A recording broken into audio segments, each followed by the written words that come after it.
Friends, मैं अंबिका कुमारी स्वागत करती हूँ आपके अपने चैनल पे।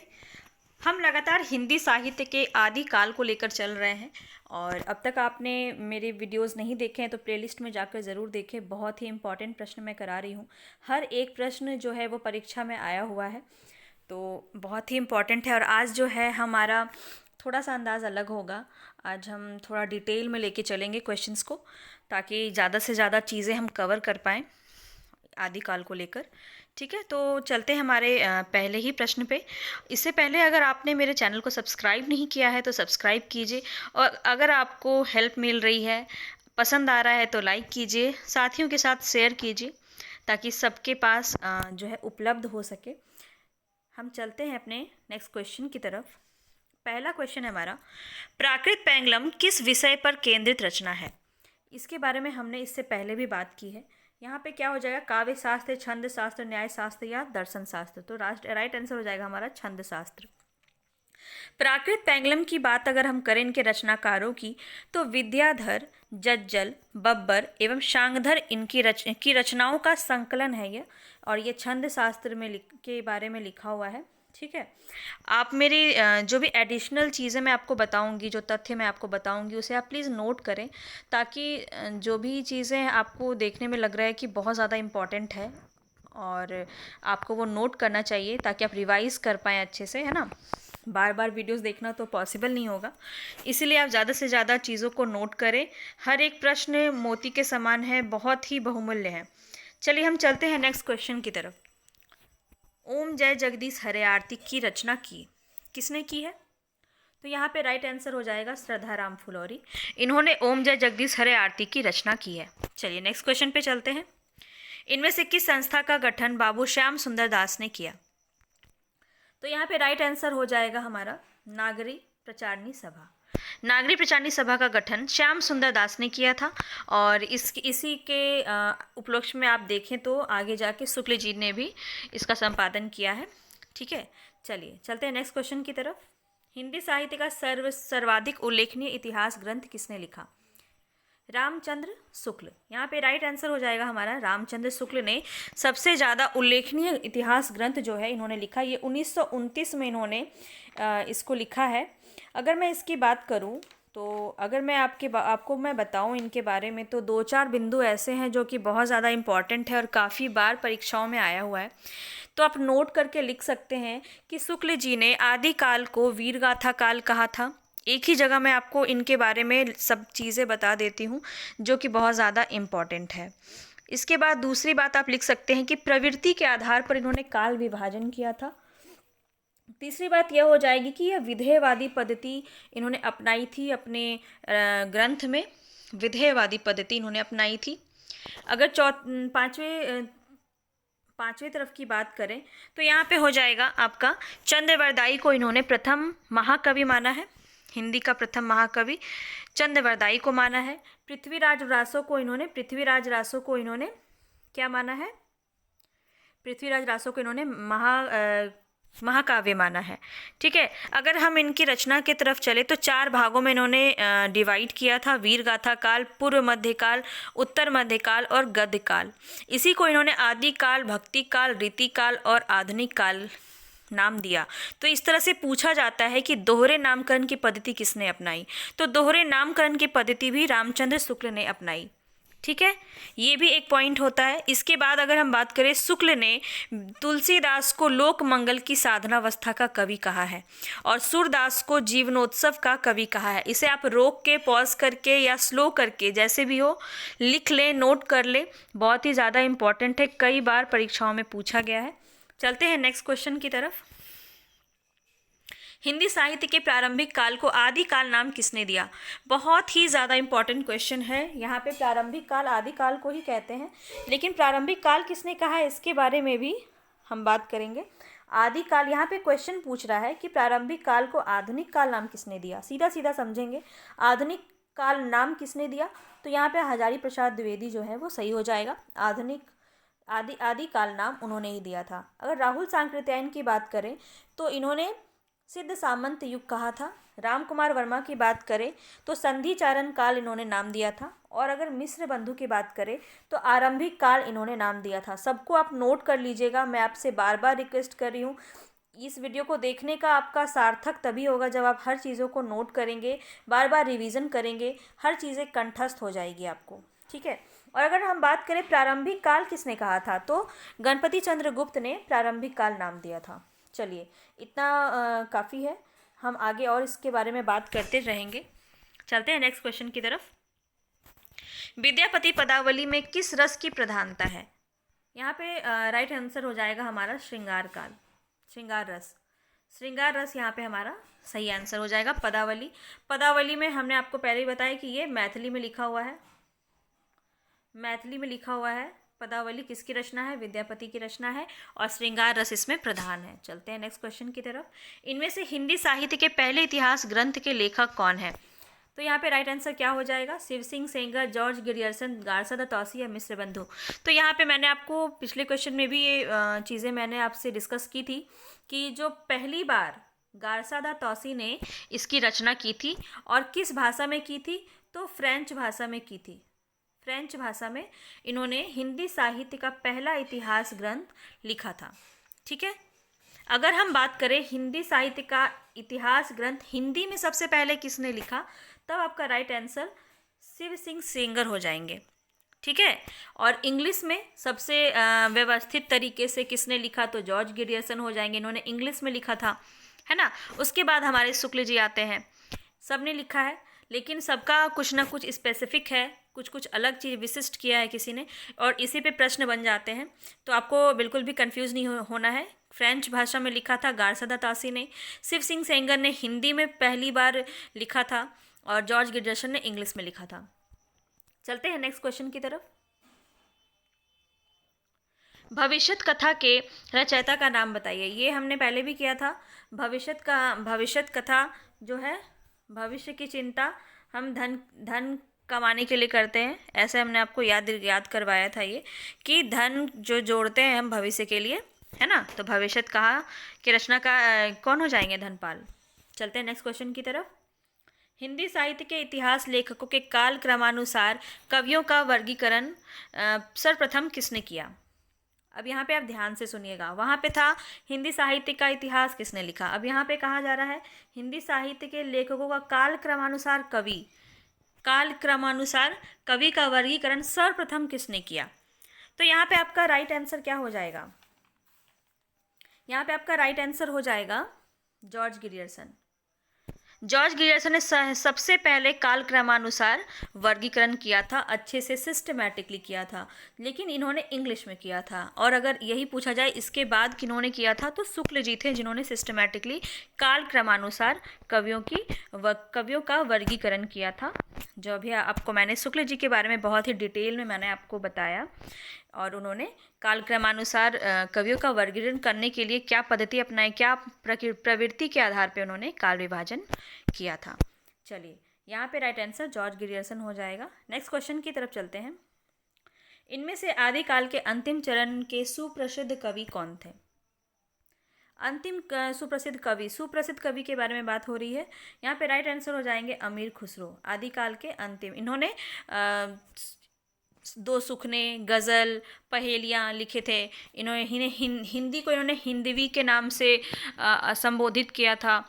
इसके बाद देखा जाए तो मनोरंजन के दृष्टि से सबसे पहले इन्होंने ही लिखा। हिंदी खड़ी बोली के प्रथम कवि माने जाते हैं, है ना। इस तरह से अमीर खुसरो के भी बहुत सारे पॉइंट्स यहाँ पे बनते हैं।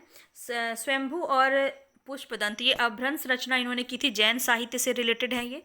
और अब्दुल रहमान आदिकाल में आ ही जाते हैं। अब्दुल रहमान का सबसे इम्पॉर्टेंट अगर रचना की बात करें तो संदेश रासक इनका इम्पॉर्टेंट रचना हो जाएगा।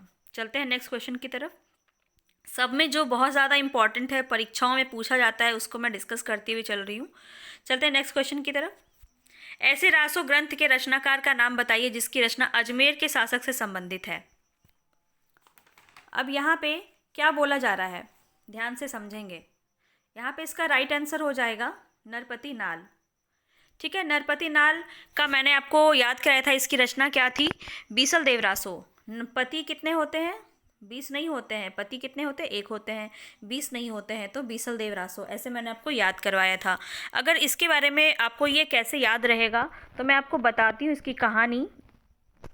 बीसल देव रासो के बारे में हमने पहले भी बात किया था कि ये प्रेम परक और ये श्रृंगारवादी कवि, श्रृंगार रस की प्रधानता थी इस रचना में, नरपति नाल जी की रचना थी। और इसमें जो है अजमेर के राजा, यहाँ पे अजमेर की बात की जा रही है ना, अजमेर के शासक से संबंधित है, तो यहाँ पे इसके बारे में कहानी अगर आप समझ लेंगे तो आपको कभी नहीं भूलिएगा। और यहाँ से बहुत सारे क्वेश्चंस भी बनते हैं कि नरपति नाल ने बीसल देव रासो की रचना की, 125 छंद की, 125 छंद की यह प्रेम परक रचना है, ठीक है।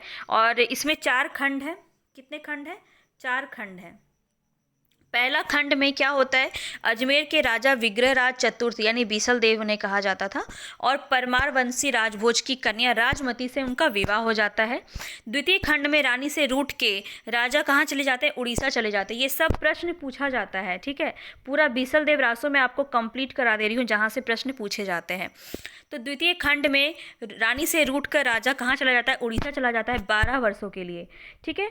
अगर इसके तृतीय खंड की बात करें तो विरह वृतांत इसमें पूरा दिया गया है, जहाँ पे राजमती के वियोग का वर्णन किया गया है, और चतुर्थ खंड में दोनों का मिलन हो जाता है। इस तरह से पूरा बीसल देव रासो में जो प्रश्न पूछे जाते हैं वो यहीं से पूछे जाते हैं। एक बात और इसमें कही जाती है कि शुक्ल ने बीसल देव रासो की जो भाषा है उसको राजस्थानी माना था, ठीक है। पूरा बीसल देव रासो यहीं से आपका पूछा जाएगा, इससे बाहर तो मुझे नहीं लगता और कुछ इसमें बचा है पूछने के लिए। चलते हैं नेक्स्ट क्वेश्चन की तरफ। अपभ्रंश में राम के चरित्र पर आधारित ग्रंथ इनमें से कौन सा है? कौन सा हो जाएगा यहाँ पे राइट आंसर? पौमचर्यु, महापुराण, संदेश रासक या रिठनेमी चर्यु? तो यहाँ पे राइट आंसर हो जाएगा हमारा पौमचर्यु। अपभ्रंश में राम के चरित्र पर आधारित ग्रंथ, तो पौमचर्यु किसकी रचना है ये हमने पहले भी किया है, अगर आपको याद आ रहा होगा तो ये स्वयंभू की रचना है, ठीक है। संदेश रासक मैंने आपको अभी बताया था अब्दुल रहमान की रचना है। महापुराण किसकी रचना है? और रिठनेमी चर्यु किसकी रचना है? कमेंट बॉक्स में मुझे आप बताइए रिठनेमी चर्यु किसकी रचना है। यहाँ पे जिसकी रचना पयुम चर्यु है उसी की रचना रिठनेमी चर्यु भी है। देखिए मैंने आपको बहुत हिंट्स दे दिया है, अब आप प्लीज़ ऑप्शन में भी बताइएगा ताकि एक एक्टिव पार्टिसिपेशन रहे क्लास के अंदर, है ना, सेशन के अंदर, और मुझे भी पता चलता रहे कि आप लोगों ने वीडियो को ध्यान से देखा है और कितना अपनी तैयारी को बेहतर कर पाए हैं। चलिए नेक्स्ट क्वेश्चन की तरफ चलते हैं। ज्योतिश्वर ठाकुर की कृति कौन सी है? राइट आंसर यहाँ पे क्या हो जाएगा?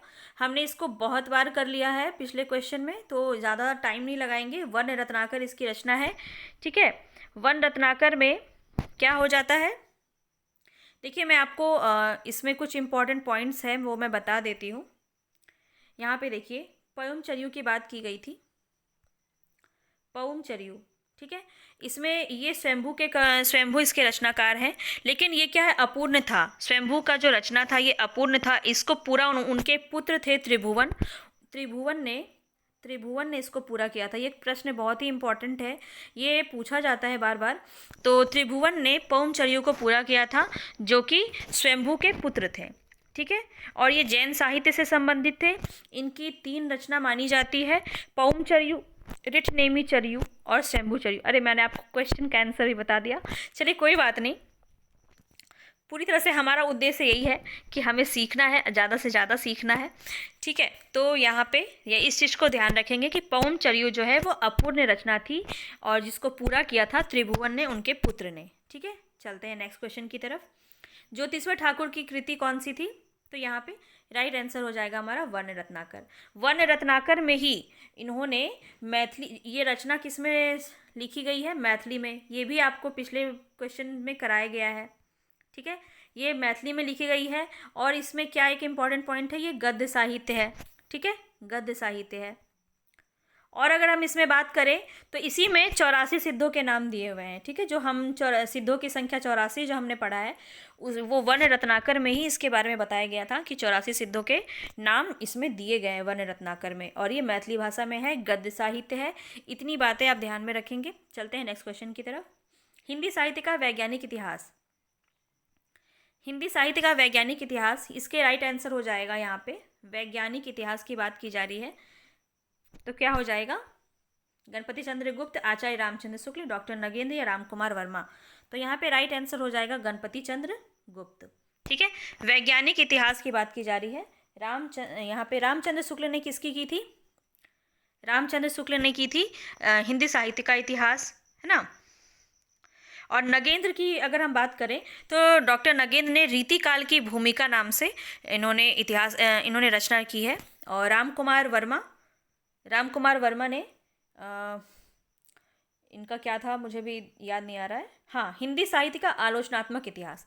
हिंदी साहित्य का, आप बिल्कुल नोट कर लें इसको, हिंदी साहित्य का आलोचनात्मक इतिहास इन्होंने लिखा था। बहुत ही इंपॉर्टेंट है, बार बार पूछा जाता है। आलोचनात्मक इतिहास इन्होंने लिखा था। गणपति चंद्र गुप्त ने वैज्ञानिक इतिहास लिखा था। हिंदी साहित्य का इतिहास रामकुमार वर्मा ने लिखा था। और रीतिकाल की भूमिका डॉक्टर नगेंद्र ने लिखी थी। ठीक है, और हम डॉक्टर नगेंद्र की अगर हम बात करें तो हिंदी साहित्य का वृहद इतिहास इन्होंने लिखा था। हिंदी साहित्य का इतिहास भी इन्होंने लिखा था। और हिंदी साहित्य का वृहद इतिहास का 6वां भाग ही था रीतिकाल की भूमिका। ठीक है, रीतिकाल की भूमिका भी डॉक्टर नगेंद्र की ही रचना है, ध्यान रखेंगे। इतनी सी बात है, बहुत सारा है। अगर आपकी डिमांड हो तो मैं हर एक जो रचनाकार है उनका अलग अलग से प्रिस्क्राइब कर दूं कि किसमें क्या है। जैसे रामचंद्र शुक्ल का एक अलग वीडियो ही पूरा बना दिया जाए कि उसमें क्या क्या उनके बारे में इम्पॉर्टेंट है, रामकुमार वर्मा के बारे में क्या इम्पॉर्टेंट है, गणपति चंद्र के बारे में क्या इम्पॉर्टेंट है, सारे सबके बारे में। ठीक है, जो इतिहासकार हुए हैं, क्योंकि बहुत सारा चीज़ है, ऐसे में आपको अचानक से भी बहुत सारा बता दूंगी तो आप भी कंफ्यूज हो जाएंगे। तो ज़रूर बताइएगा आपको नीड है इस चीज़ का, तो मैं ज़रूर इस पर एक वीडियो ज़रूर बनाऊंगी। ठीक है, चलते हैं नेक्स्ट क्वेश्चन की तरफ। श्रावकाचार्य का रचनाकाल, इसको भी हमने किया है, अब तक आपको याद हो गया होगा ये। इसका राइट आंसर है 933 ईस्वी। श्रावकाचार्य के रचयिता कौन थे? देवसेन। और यह हिंदी की पहली रचना मानी जाती है श्रावकाचार्य। ठीक है, नेक्स्ट क्वेश्चन की तरफ चलते हैं। नेक्स्ट क्वेश्चन है हमारा, हजारी प्रसाद द्विवेदी रासो शब्द की व्युत्पत्ति किस शब्द से मानते हैं? हमने इससे पहले भी ये क्वेश्चन किया था कि रासो जो नाम है वो कहाँ से लिया गया है और सबसे सर्वमान्य क्या है। तो सर्वमान्य क्या था? रासक था। और हजारी प्रसाद द्विवेदी ने भी रासो शब्द को रासक से ही माना है व्युत्पत्ति। ठीक है, कि यहीं से इसका उद्भव हुआ है रासो शब्द का। चलते हैं नेक्स्ट क्वेश्चन की तरफ। नेक्स्ट क्वेश्चन है हमारा, किस कवि को अभिनव जयदेव की उपाधि मिली थी? अब आपके दिमाग को थोड़ा ब्रेक लगाएंगे और अच्छे से क्वेश्चंस को करेंगे जो कि आपको आते हुए होंगे, है ना। बहुत ज़्यादा हमारे आज दिमाग का बहुत ज़्यादा एक्सरसाइज हो गया है और बहुत ज़रूरी है ये एक्सरसाइज होना। चलते हैं हम अपने आंसर की तरफ। तो यहाँ पे राइट आंसर हो जाएगा विद्यापति। इससे पहले भी हमने पढ़ा था अभिनव जयदेव, मैथिल कोकिल, इन्हें ही कहा जाता है विद्यापति को। चलते हैं इन नेक्स्ट क्वेश्चन की तरफ। हिंदी के उस कवि का नाम बताइए जिसने मनोरंजक साहित्य की रचना आदिकाल में की। इस बहुत ही इजी क्वेश्चन हो गया होगा अब आपके लिए, मैं मान के चल रही हूँ। अमीर खुसरो इसके राइट आंसर हो जाएंगे। अमीर खुसरो ने पहेलियाँ लिखा था, 2 सुकने लिखे थे, गज़ल लिखे थे, है ना। इन्होंने हिंदी शब्द का हिंदवी प्रयोग किया था। और इसके बारे में क्या था, हिंदी खड़ी बोली के प्रथम कवि माने जाते हैं। इतनी बात इसके बारे में आप ध्यान रखेंगे, मैं बार बार रिपीट कर रही हूँ ताकि आपको याद हो जाए। अपभ्रंश और राजस्थानी भाषा के योग से बनी काव्य भाषा को क्या नाम दिया गया है? तो यहाँ पे हो जाएगा डिंगल। ठीक है, और यहाँ पे अपभ्रंश के साथ अगर ब्रज भाषा होगा तब क्या हो जाएगा? पिंगल। इजी सा क्वेश्चन है पर बहुत गलत कराता है, ये कन्फ्यूज़न होता है, इसलिए मैं आपको बार बार ये करवा रही हूँ ताकि आपको याद हो जाए। नेक्स्ट क्वेश्चन की तरफ चलते हैं। इतिहास केवल घटनाओं का अन्वेषण एवं संकलन मात्र नहीं है, अपितु उसके भीतर कार्य कारण श्रृंखला विद्यमान है। यह कथन किसका है? तो ये यहाँ पे एक कथन दिया गया है जो कि किसका है? सीधा आंसर पर चलते हैं हम। ये हो जाएगा आपका हीगल का। इसको ऐसे ही आपको बस याद करना है, ऐसे ही ये क्वेश्चन आपके नेट में पूछा गया था। ठीक है, चलते हैं नेक्स्ट क्वेश्चन की तरफ।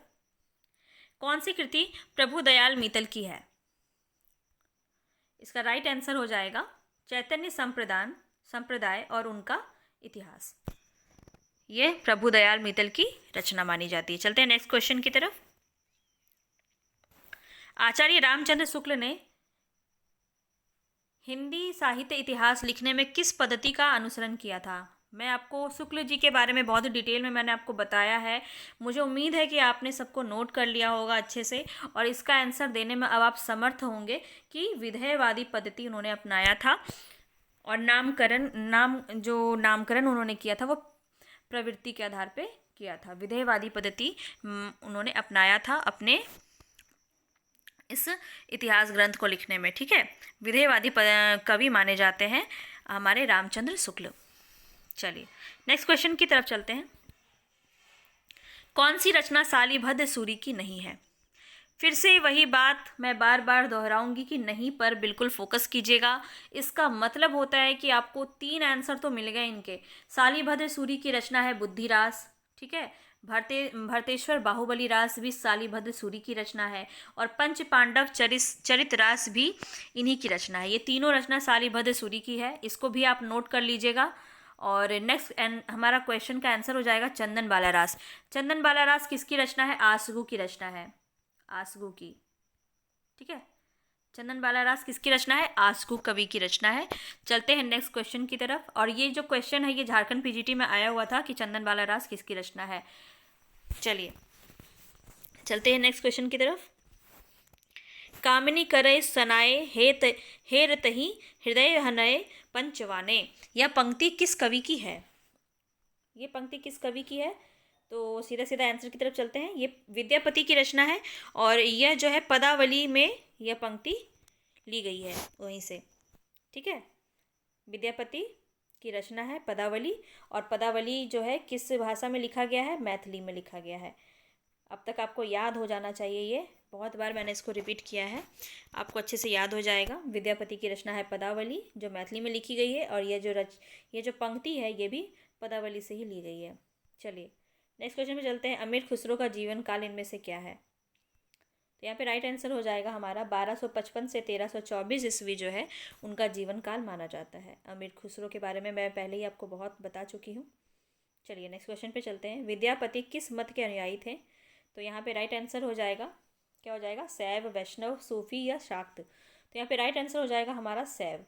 शैव के अनुयायी थे विद्यापति, और उनकी रचनाओं में बहुत लोग जो है इसमें वैष्णव लगा देते हैं, पर बिल्कुल आप कंफ्यूज नहीं होंगे। विद्यापति जो है शैव मत के अनुयायी हैं, और राधा कृष्ण पे उन्होंने बहुत ज़्यादा रचनाएं की हैं।